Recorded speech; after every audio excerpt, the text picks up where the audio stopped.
Servus, grüß euch, habe die Ehre. Ja, heute ist der 5. Advent und da steht unser Adventskalender. Super.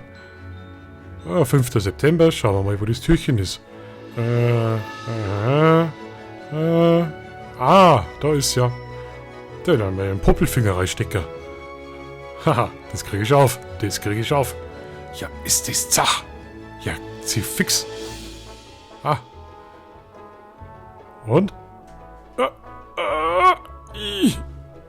Und was haben wir drin? Flaschen.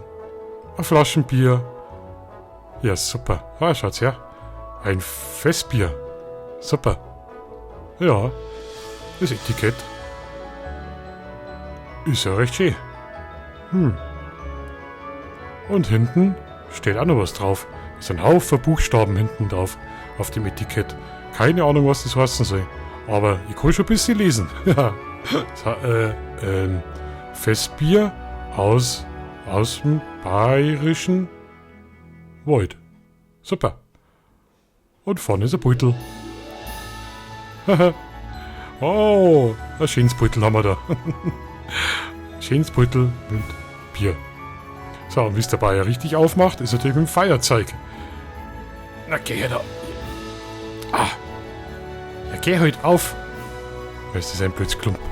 Warte. Jetzt sagt der Bayer, wenn man es richtig aufmacht, mit dem Feuerzeug. Natürlich nicht mit dem Feuerzeug. An Flaschenöffner habe ich. Ja. Abgefallen.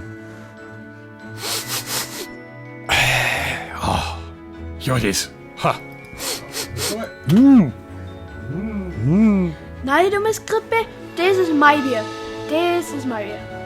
Ja, riech mal drauf. Ja, gut.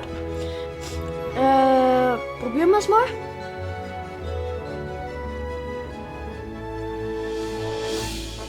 Wow, das ist süffig und frisch und ist wirklich zum Weiterempfehlen.